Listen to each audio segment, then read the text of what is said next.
Hello friends, welcome to the success Kendra. Friends देखिए, आज इस वीडियो में हम लोग बिहार दरोगा की जो नई वैकेंसी 2023 में आने वाली है फ्रेंड्स, उसके लिए बिहार दरोगा में पिछले 14 वर्षों में जितने भी पॉलिटी के यानी कि भारतीय संविधान से संबंधित प्रश्न पूछे गए हैं 2008 से लेकर के 2022 तक। देखिए फ्रेंड्स, पिछली बार 2213 पदों पर बिहार दरोगा की जो वैकेंसी आई हुई थी उसका पीटी एग्ज़ाम दिसंबर 2021 में लिया गया था और मेंस अप्रैल 2022 में लिया गया था। तो वहाँ तक बिहार दरोगा में जितने भी पॉलिटी के प्रश्न पूछे गए हैं उन सभी प्रश्नों को आज हम लोग एक ही वीडियो में डिस्कस कर लेंगे। इससे पहले मैंने आपको इतिहास वाला यानी कि हिस्ट्री के जितने भी प्रश्न पूछे गए थे अब तक बिहार दरोगा में, उनको मैंने आपको कवर करा दिया था। अगर आपने उस वीडियो को नहीं देखा है तो ज़रूर देख लीजिएगा, लिंक आपको डिस्क्रिप्शन बॉक्स में मिल जाएगा। अगर आप चैनल पर पहली बार विजिट कर रहे हैं, हमारी वीडियो को पहली बार देख रहे हैं, तो चैनल को सब्सक्राइब कर लीजिए और जो घंटी का निशान है, बेल आइकन है, उसको ज़रूर दबा लीजिएगा ताकि जब भी बिहार दरोगा से संबंधित कोई भी इंपॉर्टेंट वीडियो अपलोड किया जाए तो उसका नोटिफिकेशन सबसे पहले आपके पास पहुंच जाए। तो चलिए फ्रेंड्स, बिना देरी किए हुए सेशन आज का स्टार्ट करते हैं। फ्रेंड्स प्लीज़ पहले वीडियो को लाइक कर दीजिए और जब सेशन समाप्त होगा तो कम से कम एक ग्रुप में इसको ज़रूर शेयर कर दीजिएगा, जहां कहीं भी आप हैं, चाहे वो टेलीग्राम ग्रुप हो, फेसबुक ग्रुप हो या व्हाट्सएप ग्रुप हो। फ्रेंड्स जैसे मैंने आपको बताया कि इस वीडियो में हम लोग बिहार दरोगा में अब तक जितने भी पॉलिटी के यानी कि भारतीय संविधान के प्रश्न पूछे गए हैं उन सभी प्रश्नों को आज हम लोग एक ही वीडियो में डिस्कस कर लेंगे। इससे पहले मैंने आपको हिस्ट्री का कवर करा दिया था, जितने भी इतिहास के प्रश्न बिहार दरोगा में अब तक पूछे गए हैं उन सभी प्रश्नों को मैंने एक ही वीडियो में कवर कराया हुआ है। अगर आपने नहीं देखा है तो देख लीजिएगा, लिंक डिस्क्रिप्शन बॉक्स में आपको मिल जाएगा। चलिए शुरू करते हैं आज का सेशन। और देखिए फ्रेंड्स, इस वीडियो को बनाने में 4 से 5 घंटा का समय मैंने दिया हुआ है, सो प्लीज़ वीडियो को लाइक कर दीजिएगा और सपोर्ट करिएगा। इसी प्रकार से सभी सब्जेक्ट मैं आपको कवर करवा दूंगा। पहला प्रश्न पढ़ेंगे कि राष्ट्रपति की अध्यादेश पारित करने की शक्ति वर्णित है किस अनुच्छेद में। अगर आपको आंसर पहले से पता है तो आप आंसर कमेंट बॉक्स में देकर के बताते चलिएगा। अध्यादेश जो है एक ऐसा कानून है जिसे भारत के राष्ट्रपति के द्वारा तभी प्रख्यापित किया जाता है जब भारतीय संसद सत्र में नहीं होती है। अनुच्छेद 123 संसद के अवकाश के दौरान अध्यादेश जारी करने की राष्ट्रपति की शक्ति के बारे में बताता है। तो 123 हो जाएगा, ऑप्शन नंबर इसका ए राइट आंसर हो जाएगा। चलिए अगला प्रश्न है कि फजल अली आयोग संबंधित है, बताइए। देखिए 1953 में यानी कि 1953 में, यहाँ मैं लिख देता हूँ 1953 ईस्वी में फजल अली की अध्यक्षता में भारत के राज्य पुनर्गठन आयोग की नियुक्ति सरकार द्वारा की गई थी और इसने सांस्कृतिक परिदृश्य विशेष रूप से भाषा के आधार पर राज्य पुनर्गठन कार्रवाई की अनुशंसा की। भाषाई आधार पर बनने वाला पहला राज्य जो है आंध्र प्रदेश है, इसको भी आप जरूर याद रखिएगा। तो राइट आंसर ऑप्शन नंबर इसका डी हो जाएगा, राज्यों के पुनर्गठन से। बिहार दरोगा की पिछले वर्ष जो 2213 पदों पर वैकेंसी आई हुई थी, बहुत ही बढ़िया तरीके से हमारे चैनल के माध्यम से तैयारी कराई गई थी। तो आप चैनल से जुड़ जाइए, सब्सक्राइब कर लीजिए और बेल आइकन को जरूर दबा लीजिएगा। देखिए निम्न में से कौन सी कमेटी मौलिक कर्तव्यों से संबंधित है। यहाँ देखिए मिट गया है, ऑप्शन नंबर यहाँ पर डी बना लीजिएगा, सरदार स्वर्ण सिंह समिति। यहाँ मैं लिख देता हूँ स्वर्ण सिंह समिति, यानी कि कमेटी यहाँ पर लिखा गया है, कमेटी देख सकते हैं आप। बताइएगा, बताइए राइट आंसर इसका क्या हो जाएगा। तो यहाँ पर आप ध्यान देंगे फ्रेंड्स, देखिए राइट आंसर इसका हो जाएगा आपका ऑप्शन नंबर डी। ठीक है, आपको याद भी होगा कि सरदार स्वर्ण सिंह समिति के अनुशंसा पर ही भारतीय संविधान में मौलिक कर्तव्य को जो है जोड़ा गया और ये जो 42वां संविधान संशोधन था इसी के अंतर्गत जो है फ्रेंड्स संविधान के भाग 4A के अनुच्छेद 51A के अंतर्गत रखा गया। और वर्तमान में टोटल मौलिक कर्तव्य कितने हैं, तो 11 हैं। इसको भी आप जरूर निश्चित रूप से याद रखेंगे। चलिए नेक्स्ट क्वेश्चन कर लेंगे, ऑप्शन नंबर डी हो जाएगा स्वर्ण सिंह कमेटी। उसके बाद देखिएगा कि भारत में संघीय न्यायालय की स्थापना किस अधिनियम या रिपोर्ट के द्वारा की गई। देखिए ध्यान दीजिएगा फ्रेंड्स, भारत का संघीय न्यायालय भारत सरकार अधिनियम 1935 के प्रावधानों के तहत 1937 में भारत में स्थापित एक न्यायिक निकाय था। भारत के एक संप्रभु लोकतांत्रिक गणराज्य बनने के 2 दिन बाद 28 जनवरी 1950 को सर्वोच्च न्यायालय अस्तित्व में आया था।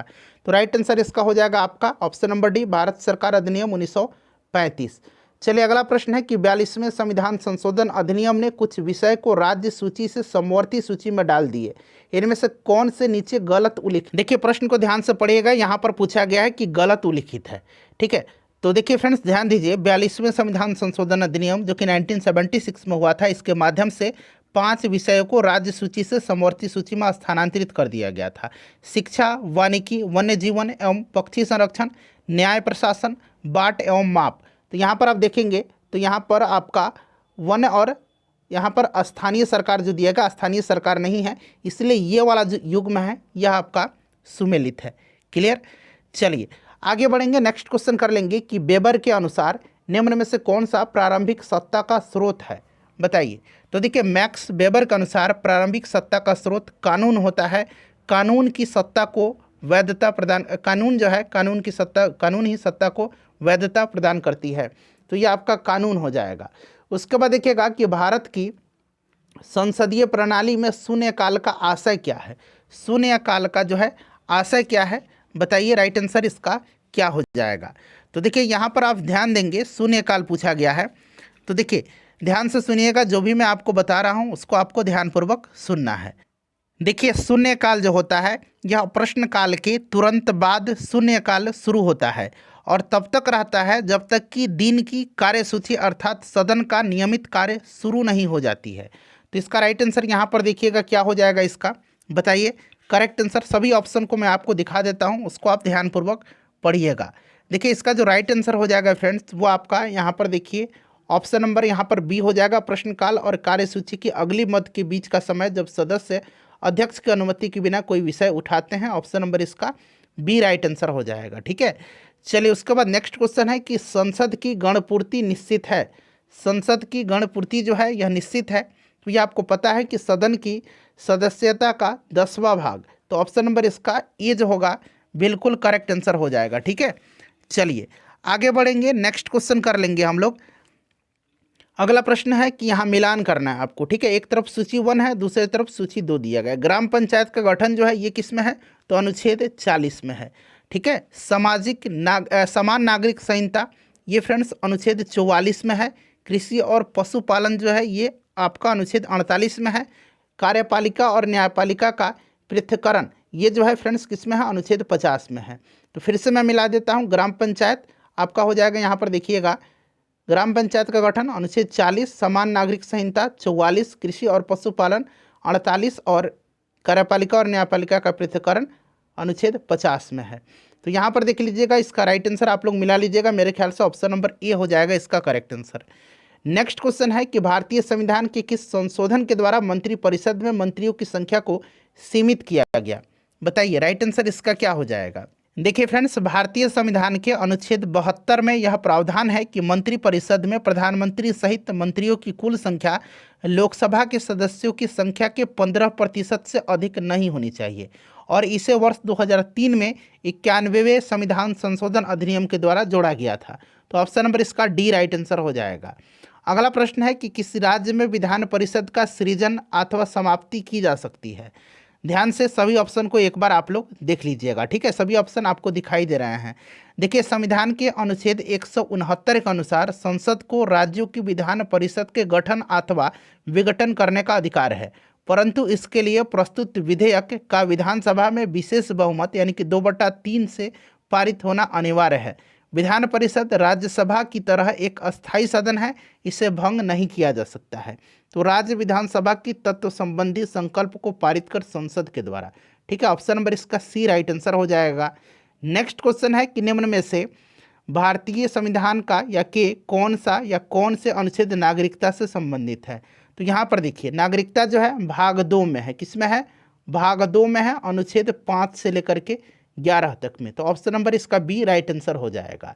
चलिए नेक्स्ट क्वेश्चन देख लेते हैं। भारतीय संविधान के अनुसार दल बदल के आधार पर निरर्हता का उल्लेख किस अनुसूची में है।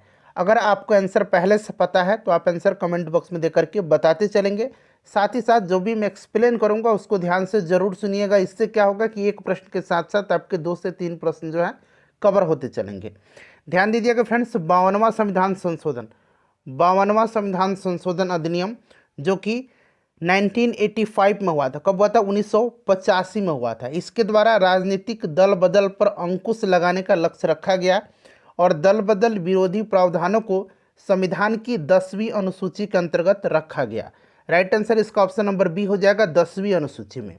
अच्छा, 9वीं अनुसूची में क्या है, तो देखिए फ्रेंड्स 9वीं अनुसूची की अगर बात करें तो यह प्रथम संविधान संशोधन अधिनियम 1951 के द्वारा संविधान में जोड़ा गया और इसके अंतर्गत राज्य द्वारा संपत्ति के अधिग्रहण की विधियों का उल्लेख किया गया है। क्लियर है, ध्यान रखेंगे। 8वीं अनुसूची में 22 भाषाओं का उल्लेख है।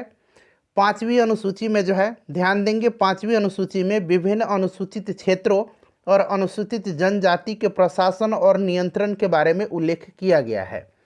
नेक्स्ट क्वेश्चन कर लेंगे, निम्नलिखित में से कौन सी समिति चुनाव सुधारों से संबंधित है? इसमें से देखिए, वीडियो के लास्ट में आप सभी लोग अपना अपना स्कोर जरूर कमेंट करके बताइएगा, ठीक है फ्रेंड। तो इसमें से चुनाव सुधार से जो संबंधित समिति है ये दिनेश गोस्वामी समिति है।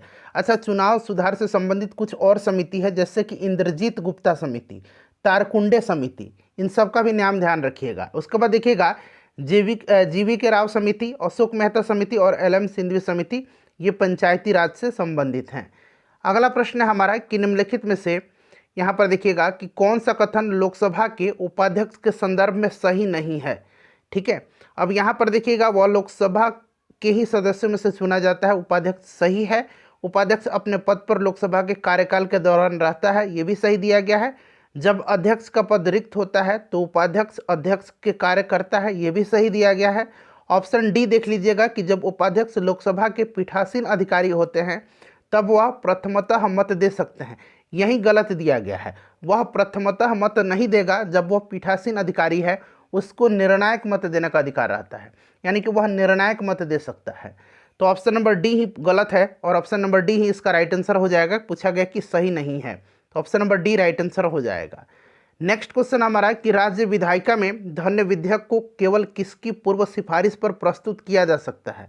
अब यहाँ देखिए राज्य विधायिका है तो ऑब्वियसली राज्यपाल हो जाएगा इसका राइट आंसर। उसके बाद देखिए राज्यसभा धन्य विधेयक को कितने दिनों के लिए लंबित कर सकती है? तो यह 14 दिनों के लिए, ठीक है, 14 दिनों तक इसको लंबित रख सकती है। अगर इसको लौटाना है तो 14 दिन के अंदर लौटा देगी।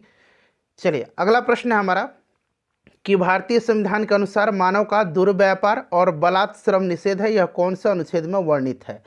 तो यह कौन से अनुच्छेद में है? तो यह अनुच्छेद जो है यह अनुच्छेद 23 में है। अनुच्छेद 24 में क्या है? बाल श्रम का निषेध किया गया है, बाल श्रम का। अनुच्छेद 25 में क्या है?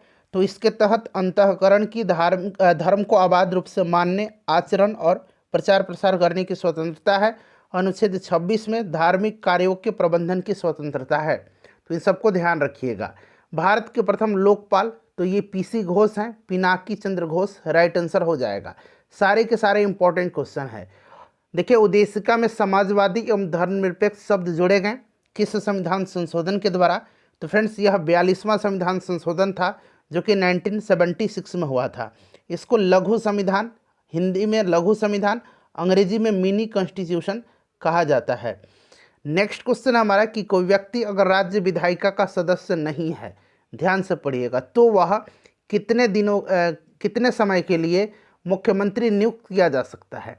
एवं उक्त निर्धारित समय में, मतलब जितने दिन के लिए नियुक्त किया गया है उसमें पूछा गया है कि उक्त निर्धारित समय में उस राज्य विधायिका हेतु निर्वाचित होना, अन्यथा वह मुख्यमंत्री नहीं रहेगा। अगर कोई भी व्यक्ति अगर किसी भी विधायिका का, राज्य विधायिका का, चाहे वह विधानसभा हो या विधान परिषद हो, उसका सदस्य नहीं है, चाहे वह मंत्री हो या मुख्यमंत्री हो, तो वह कितने दिनों के अंदर उससे किसी न किसी सदन की सदस्यता लेना आवश्यक होता है? तो ये 6 माह, ठीक है, 6 माह हो जाएगा, अन्यथा उसे वह पद छोड़ना पड़ेगा। चलिए नेक्स्ट क्वेश्चन कर लेंगे कि भारत में यहाँ बना लीजिए, भारत में राष्ट्रीय मतदाता दिवस निम्नलिखित में से किस दिन मनाया जाता है? तो फ्रेंड्स यह मनाया जाता है 25 जनवरी के दिन। अच्छा, 25 जनवरी को ही क्यों मनाया जाता है? तो 25 जनवरी 1950 को चुनाव आयोग की स्थापना की गई थी, ध्यान है आपको। अच्छा, वर्तमान में अगर मुख्य चुनाव आयुक्त पूछा जाएगा कौन है, तो राजीव कुमार हैं। अच्छा, इस वर्ष की थीम क्या थी? नेशनल वोटर्स डे, राष्ट्रीय मतदाता दिवस 2022 की थी। 2022 की थीम थी making elections inclusive, accessible and participative. एक बार और मैं रिपीट कर देता हूँ, making elections inclusive, accessible and participative. चलिए अगला प्रश्न हमारा है कि भारत में विधि निर्माणी सर्वोच्च निकाय कौन सी है? तो यह सर्वोच्च निकाय संसद है। अगला प्रश्न है कि भारतीय संविधान की उद्देशिका में न्याय शब्द के निम्नलिखित में से किस रूप का उल्लेख नहीं है? भारतीय संविधान की उद्देशिका यानी कि प्रस्तावना। अच्छा, प्रस्तावना को संविधान की कुंजी कहा जाता है, ये बात आपको भी पता है। और 3 प्रकार की न्याय की बात कही गई है, कौन कौन से? तो 3 प्रकार के जो न्याय हैं ये सामाजिक, आर्थिक और राजनीतिक न्याय हैं। सामाजिक, आर्थिक और राजनीतिक। इसमें से देखिए कानूनी नहीं है, ऑप्शन नंबर इसका बी जो होगा राइट आंसर हो जाएगा। चलिए अगला प्रश्न कर लेंगे कि भारत के संविधान में निम्नलिखित में से कौन सी याचिका का उल्लेख नहीं है, यानी कि रिट पूछा गया है कि कौन सा जो रिट है उसका उल्लेख इसमें नहीं किया गया है। बताइए राइट आंसर इसका क्या हो जाएगा। तो आपको पता है कि जो आर्टिकल 32 है और आर्टिकल 226 है, 32 के तहत सुप्रीम कोर्ट को रिट जारी करने का अधिकार है और 226 के तहत हाई कोर्ट को रिट जारी करने का अधिकार दिया गया है। 32 जो है इसके तहत सुप्रीम कोर्ट 5 प्रकार का रिट जारी करता है: बंदी प्रत्यक्षीकरण, परमादेश, प्रतिषेध, उत्प्रेषण, अधिकार परीक्षा लेख। ठीक है, तो इसमें से आपका व्यादेश नहीं होगा। चलिए उसके बाद नेक्स्ट क्वेश्चन हमारा कि निम्नलिखित में से कौन सी संसदीय समिति का अध्यक्ष अनिवार्य रूप से सत्ताधारी दल के सदस्यों में से होता है। तो यह जो समिति है यह कौन सी समिति है जिसमें सत्ताधारी दल के सदस्यों में से उसका अध्यक्ष चुना जाता है। तो यह प्राक्कलन समिति है। अच्छा, प्राक्कलन समिति में टोटल 30 सदस्य होते हैं और 30 सदस्य केवल लोकसभा से ही होते हैं। लोकलेखा समिति में 22 सदस्य होते हैं, इसमें से 15 सदस्य जो होते हैं ये लोकसभा से होते हैं और 7 सदस्य जो होते हैं ये राज्यसभा से होते हैं। ठीक है, और लोकलेखा समिति का जो अध्यक्ष होता है वो होता है विपक्षी दल का नेता। चलिए नेक्स्ट क्वेश्चन हमारा कि भारतीय संविधान के कौन सा अनुच्छेद में मूल कर्तव्यों का उल्लेख किया गया है। मूल कर्तव्य जो है ये संविधान के भाग 4A या भाग 4 क कह लीजिए हिंदी में, इसी में है।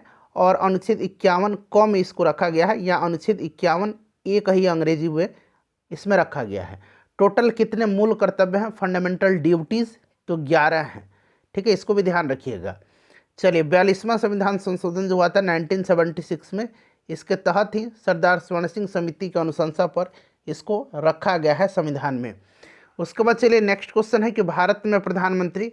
तो भारत में प्रधानमंत्री जो होते हैं ये नियुक्त होते हैं राष्ट्रपति के द्वारा, यानी कि राष्ट्रपति द्वारा नियुक्त किया जाता है अनुच्छेद 75 के अनुसार। अनुच्छेद 75 जो है इसके अनुसार राष्ट्रपति द्वारा नियुक्त किया जाता है। निम्नलिखित में से कौन सा विषय भारतीय संविधान के अनुसार संघीय सूची में सम्मिलित नहीं है। तो इसमें से देखिए रक्षा संघ सूची में है, रेलवे है, रिजर्व बैंक ऑफ इंडिया है। स्थानीय स्वशासन जो है ये राज्य सूची का विषय है, राज्य सूची का विषय है। ठीक है, ध्यान रखेंगे। चलिए नेक्स्ट क्वेश्चन है हमारा कि 17वें लोकसभा चुनाव कितने चरणों में संपन्न हुए थे। 17वां लोकसभा चुनाव जो है ये 7 फेजेज में हुआ था, 7 चरण में हुआ था। इसको आप जरूर ध्यान रखेंगे, हो सकता है इस तरह के प्रश्न पूछ लिए जाएं। नेक्स्ट क्वेश्चन है हमारा कि निम्नलिखित में से कौन सा अनुच्छेद धार्मिक कार्यों के प्रबंध की स्वतंत्रता से संबंधित है। तो अभी मैंने थोड़ी देर पहले आपको बताया है कि आर्टिकल जो है यह 26 है। 24 के बारे में भी मैंने बताया था, बाल श्रम निषेध है। 23 भी मैंने आपको बताया था। ठीक है, मानव व्यापार और दुर्बलात जो है ये सब दिया गया है। उसके बाद देखिएगा कि संविधान सभा का पहला सत्र हुआ था तो 9 दिसंबर 1946 को हुआ था, जिसकी अध्यक्षता सच्चिदानंद सिन्हा ने किया था और ये अस्थायी अध्यक्ष थे। उसके बाद हुआ था 9 दिसंबर के बाद कब, तो 11 दिसंबर को। ठीक है, जिसकी अध्यक्षता डॉक्टर राजेंद्र प्रसाद उसमें अस्थायी अध्यक्ष चुने गए थे, तो ये दिसंबर 1946 हो जाएगा। उसके बाद देखिए निम्नलिखित में से कौन सा कथन भारत के उपराष्ट्रपति चुने जाने की अर्हता के संबंध में सही नहीं है। ध्यान से पढ़िएगा। देखिए संविधान का जो आर्टिकल 63 है इसमें कहा गया है कि भारत का एक उपराष्ट्रपति होगा और अनुच्छेद 64 में कहा गया है कि भारत का उपराष्ट्रपति राज्यसभा का पदेन सभापति होगा। ठीक है, यहाँ पर देखिएगा जो इसमें से नहीं है वो सीधे मैं आपको बता देता हूँ। भारत का नागरिक होना चाहिए, सही है। 35 वर्ष की आयु पूर्ण कर चुका हो, सही है। वह लोकसभा का सदस्य निर्वाचित होने के लिए अर्हित है। लोकसभा नहीं, राज्यसभा होगा यहाँ पर। ठीक है, राज्यसभा होगा, तो यही वाला गलत है। बाकी वह कोई लाभ का पद धारण नहीं करता है, ये भी सही दिया गया है। तो सही नहीं पूछा गया तो ऑप्शन नंबर सी हो जाएगा। भारतीय संविधान के अनुच्छेद 123 राष्ट्रपति को शक्ति देता है, तो अनुच्छेद 23 के तहत अध्यादेश जारी करने की शक्ति इसमें राष्ट्रपति को दी गई है।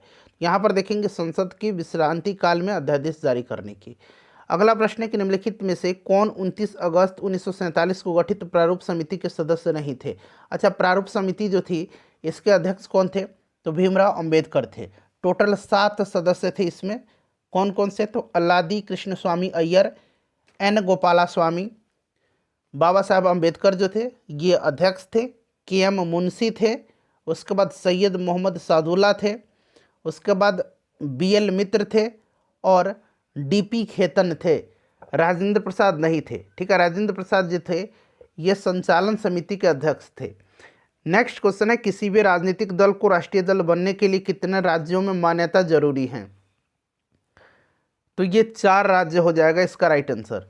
अगला प्रश्न हमारा कि सामान्य रूप से भारत में प्रति 5 वर्ष बाद वित्त आयोग की नियुक्ति की जाती है राज्यों की वित्तीय स्थिति निर्धारित करने के लिए। ठीक है, उसके बाद अगला ऑप्शन पढ़िएगा, केंद्र सरकार की वित्तीय स्थिति निर्धारित करने के लिए। उसके बाद आगे पढ़िए, केंद्रीय सरकार के वित्तीय संसाधन निर्धारित करने के लिए।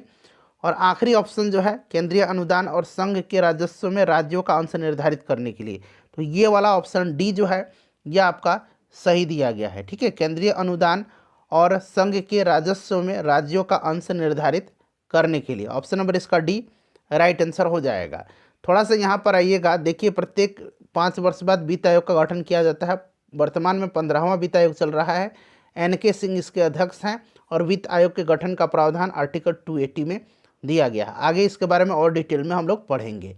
निम्नलिखित में से कौन सा संविधान संशोधन राष्ट्रपति को किसी मामले को पुनर्विचार के लिए मंत्रिपरिषद को भेजने की शक्ति प्रदान करता है, तो यह कौन सा 44वां संविधान संशोधन, इसको ध्यान रखेंगे। ठीक है, यह जो संविधान संशोधन इसके द्वारा राष्ट्रपति को किसी भी मामले को पुनर्विचार करने के लिए मंत्रिपरिषद को भेजने की शक्ति प्रदान करता है। देखिए सूची दिया गया है, मिलान करना है। देखिए मौलिक अधिकार अमेरिका का अधिकार पत्र हो जाएगा। नीति निर्देशक तत्व ये आयरिश संविधान आयरलैंड से लिया गया संसदीय, ब्रिटेन की संविधान से, और केंद्र राज्य संबंध यानी कि संघात्मक जो है कनाडा के संविधान से। तो इसका राइट आंसर आप लोग मिला लीजिएगा, मेरे ख्याल से 4 3 1 2 हो जाएगा। एक बार यहाँ पर आप लोग चेक कर लीजिएगा। उसके बाद देखिए द्रौपदी मुर्मू भारत की, देखिए द्रौपदी मुर्मू भारत के 15वें राष्ट्रपति बनी है, इसको आप ध्यान रखेंगे। 15वें राष्ट्रपति बनी है व्यक्तिगत तौर पर। आप चाहें तो जा करके नेट पर भी सर्च कर सकते हैं, बुक में भी देख सकते हैं, जहाँ मर्जी आपकी। ठीक है, चलिए अगला प्रश्न हमारा कि भारत किस, अच्छा ये राष्ट्रपति बनने से पूर्व किस राज्य की राज्यपाल रही थी, ज़रा आप मुझे कमेंट करके बताइए। अगला प्रश्न है कि भारत के संविधान के उद्देश्य की प्रस्तावना के बारे में निम्नलिखित में से कौन सा कथन यहाँ पर सही दिया गया, सभी को पढ़िएगा। देखिए उद्देशिका स्वयं न्यायालय में परिवर्तनीय नहीं है, करेक्ट है। उद्देशिका उन उद्देश्यों को बताती है जिन्हें संविधान स्थापित करना और आगे बढ़ाना चाहता है, सही है। उद्देशिका स्रोत को इंगित करती है जहाँ से संविधान अपना अधिकार प्राप्त करता है, सही है। यानी कि तीनों के तीनों सही दिए गए हैं। तो ए बी और सी, यहाँ पर देखिए नीचे दिए गए कोड का प्रयोग कर सही उत्तर चुनिए, तो ए बी और सी तीनों सही है। अगला प्रश्न कि लोकतंत्र के बारे में निम्नलिखित कथनों पर विचार करें। इसमें देखिए इनमें लोगों द्वारा निर्वाचित सरकार का गठन होता है, बिल्कुल सही दिया गया है। लोकतंत्र में वर्तमान में सत्तासीन लोगों को हराने की संभावना काफ़ी होती है। लोकतंत्र में वर्तमान में सत्तासीन लोगों को हराने की संभावना काफ़ी होती है, ऐसा कुछ नहीं है, ये गलत है। प्रत्येक मत का मूल्य एक ही होता है, सही है। तो ए और सी इसका सही होगा, तो केवल ए और सी इसका राइट आंसर हो जाएगा। उसके बाद देखिए निम्नलिखित में से कौन राष्ट्रीय एकता परिषद का गठन करता है। राष्ट्रीय एकता परिषद का गठन 1961 में किया गया था तत्कालीन प्रधानमंत्री जवाहरलाल नेहरू जी के द्वारा। प्रधानमंत्री कार्यालय के द्वारा इसका गठन किया जाता है। उसके बाद देखिए सर्वोच्च न्यायालय ने निजता का अधिकार है, राइट टू प्राइवेसी जिसको हम लोग कहते हैं, संविधान के किस मूलभूत अधिकार के अधीन रखा है, तो इसको रखा है आर्टिकल 21 के अधीन। अच्छा आर्टिकल 21 में व्यक्तिगत स्वतंत्रता का उल्लेख है, प्राण एवं दैहिक स्वतंत्रता का उल्लेख, तो यह आर्टिकल 21 हो जाएगा। ठीक है, चलिए आगे बढ़ेंगे। नेक्स्ट क्वेश्चन है नीति आयोग के उपाध्यक्ष कौन है। तो वर्तमान में नीति आयोग के उपाध्यक्ष जो हैं ये सुमन बेरी हैं। कौन है, सुमन बेरी हैं, याद रखेंगे, बहुत ही यह इंपॉर्टेंट क्वेश्चन है आपकी एग्जाम के दृष्टिकोण से। और अध्यक्ष भारत के प्रधानमंत्री होते हैं। चलिए उसके बाद देखिएगा कि भारत के किस राज्य में द्विसदनीय व्यवस्थापिका नहीं है। वर्तमान में 6 राज्यों में है। कौन कौन से राज्य हैं, उत्तर प्रदेश, बिहार, कर्नाटक, महाराष्ट्र, आंध्र प्रदेश और तेलंगाना। तो यहाँ पर देखिए पंजाब में नहीं है। अगला प्रश्न हमारा कि 1937 ईस्वी में कांग्रेस मंत्रिमंडल कितने प्रांतों में बनी थी? इसका आंसर आप मुझे अभी कमेंट करके बताइए। थोड़ा सा अगर आपको एक्सप्लेनेशन देना है तो आप यहाँ पर कमेंट में एक्सप्लेन भी करके बता सकते हैं इसका आंसर, कमेंट करके बताइए। उसके बाद देखिए, भारतीय संविधान में प्रारंभ में मौलिक कर्तव्यों का प्रावधान नहीं था। संविधान संशोधन द्वारा संविधान के किस भाग में इसका समावेश किया गया? मौलिक कर्तव्य सरदार स्वर्ण सिंह समिति की अनुशंसा पर, मैंने आपको बताया था कि 42वां संविधान संशोधन जो हुआ इसके तहत जो है जोड़ा गया संविधान के भाग 4A में अनुच्छेद 51A में। टोटल कितने वर्तमान में मौलिक कर्तव्य हैं? 11 मौलिक कर्तव्य हैं। राज्य पृथ्वी पर ईश्वर का अवतार है, उक्त कथन किस विचारक का है? तो यह कथन जो है यह जर्मन विचारक हेगल का है। उसके बाद नेक्स्ट क्वेश्चन है कि संविधान सभा में उद्देश्य प्रस्ताव प्रस्तुत किया गया था। तो यह प्रस्ताव जो है यह जवाहरलाल नेहरू के द्वारा 13 दिसंबर 1946 को प्रस्तुत किया गया था। संविधान सभा के प्रथम अध्यक्ष कौन थे? संविधान सभा के प्रथम अध्यक्ष जो थे ये सच्चिदानंद सिन्हा थे। भले ये अस्थायी सदस्य ही क्यों न थे, लेकिन पहले अध्यक्ष यही थे। ठीक है, अस्थायी अध्यक्ष थे लेकिन पहले अध्यक्ष थे।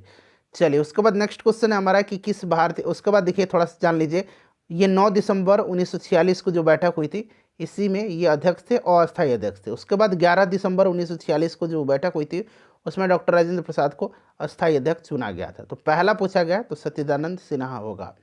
किस भारतीय शासन अधिनियम द्वारा भारत में ब्रिटिश सरकार द्वारा सांप्रदायिक निर्वाचन प्रणाली का प्रारंभ हुआ?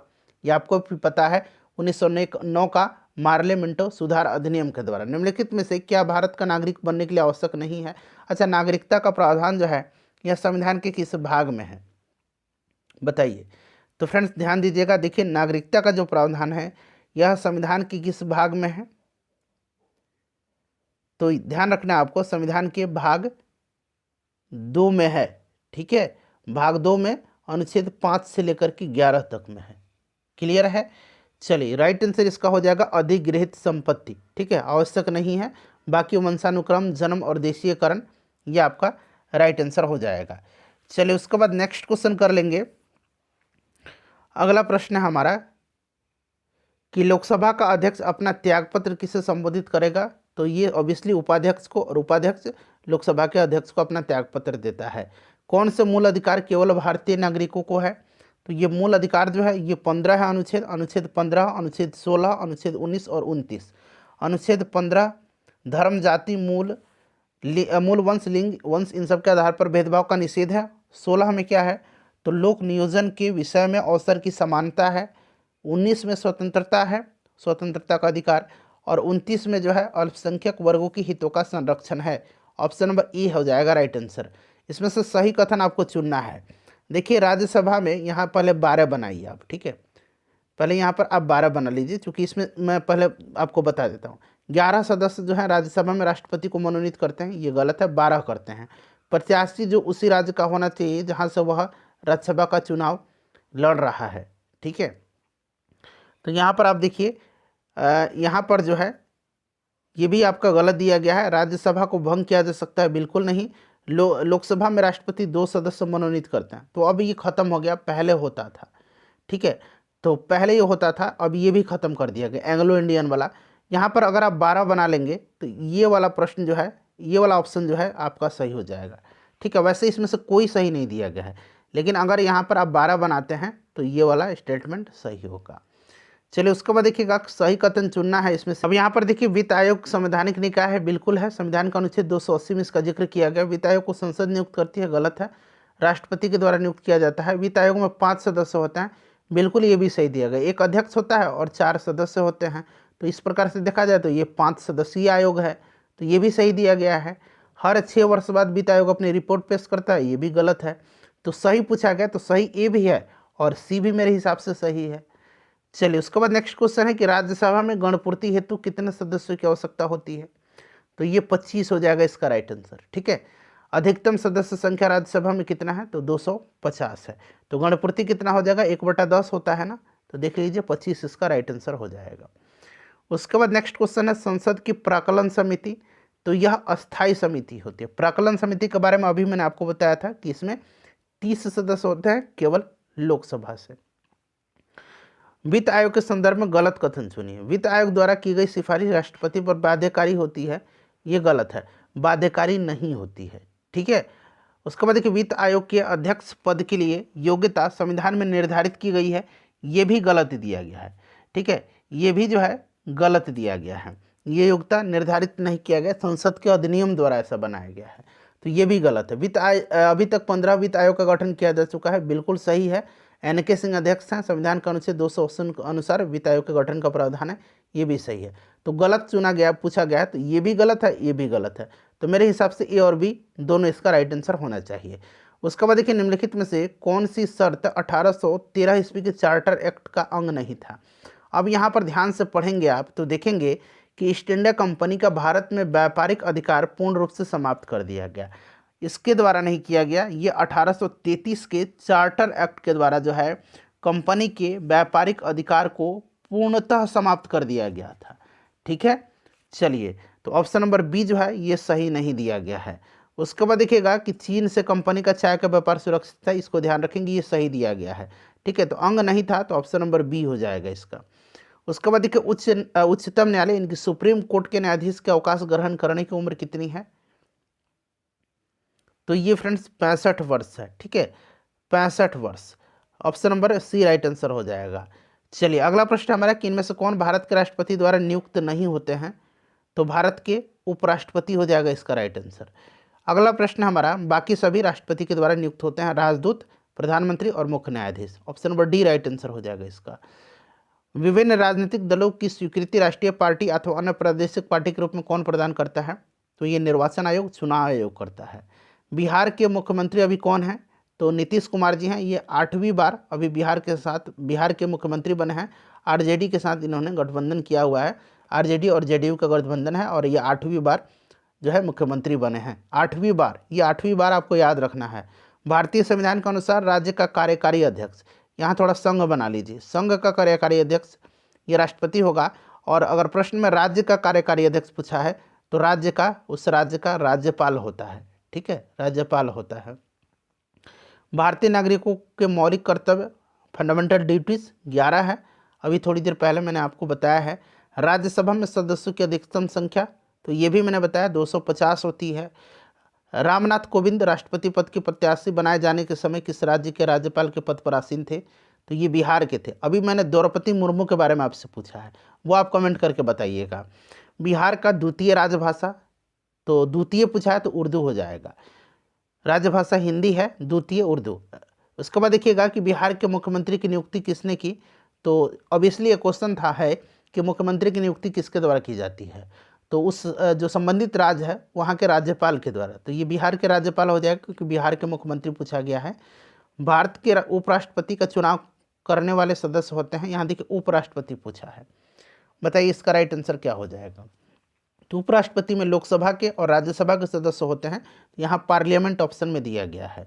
उसके बाद देखिए मुख्य न्यायाधीश का अतिरिक्त उच्चतम न्यायालय में न्यायाधीशों की संख्या कितनी है, तो अब ध्यान रखना आपको, यहाँ ऑप्शन गलत दिया गया है। यहाँ पर आप बना लीजिए, यहाँ पर 34 इसको बना लीजिए, ये 24 की जगह पर 34 एक ऑप्शन बनाइए।